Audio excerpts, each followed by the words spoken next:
Annabelle and Madison are an Olympic odd couple, and they're our big medal hopes in synchronised diving. But how do they stay in sync when they train in different states? Synchronised diving, by its very definition, requires the athletes to be totally in sync. So how do Australia's best match up while training at opposite ends of the country? Living separate lives in Melbourne and Brisbane, what binds Annabelle Smith and Madison Keeney is the pursuit of excellence. I don't want to just go to the Olympics to go to the Olympics. I want to go to the Olympics because I know I can, challenge for a medal. She's sort of an icon in diving, so it's very special that I get to dive next to her. Annabelle represented Australia at her first Olympic Games in London at just 19 years old. She's someone that I, wanted to beat. But it was at Maddie's first Games in Rio that they brought home bronze.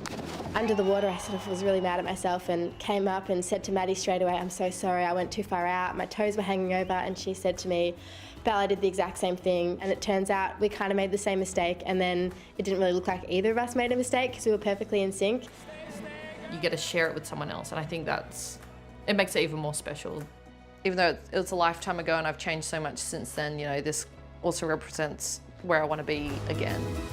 At the crack of dawn, you'll find Maddie in the gym, focusing on her strength and technique, so everything can come together in the air.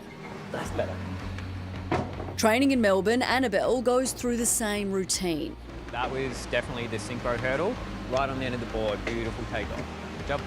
Under the gaze of her coach, fellow Olympic medalist Matthew Helm. It's a little bit unusual in terms of them being apart, but they're both very accomplished divers, and when you get that, you put that together, then success is inevitable. Success they're always working towards together. Sometimes I do synchro sessions and I pretend like you're counting next to me. I'm trying to count out loud.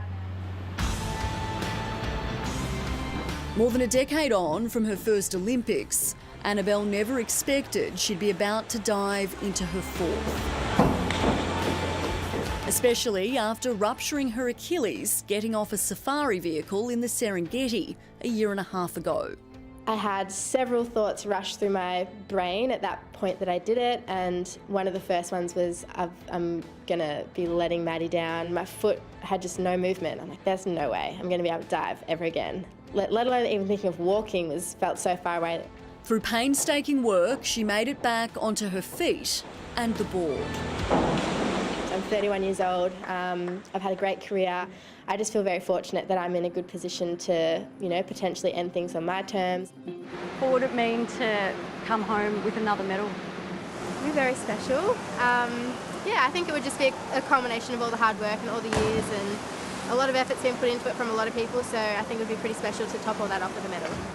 For Maddie, she's been chasing her Olympic dream since Rio 8 years ago, working through her own injuries after she was unable to qualify for the Tokyo Games, partially because of Australia's COVID restrictions.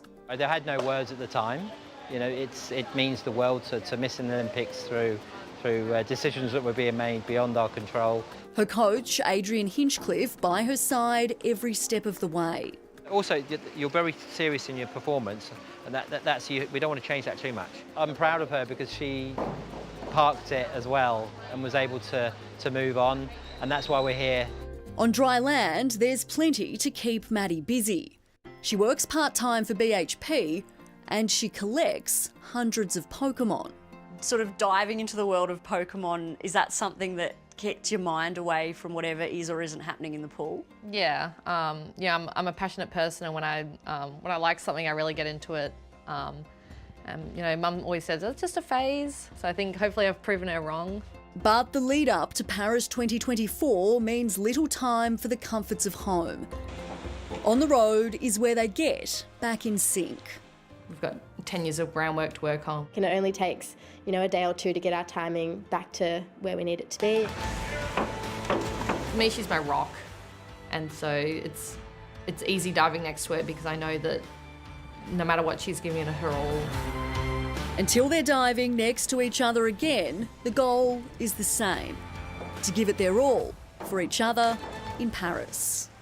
It's pretty special, and I think we have an appreciation for how lucky we are we've had each other in diving, and we definitely have that feeling of, yeah, this is our time. We're just going to go out there and lay it all on the line. And we'll be cheering them on too. This week as well, Maddie won the women's 3-metre springboard at Nationals, so she's in with a chance for individual selection for the Australian team.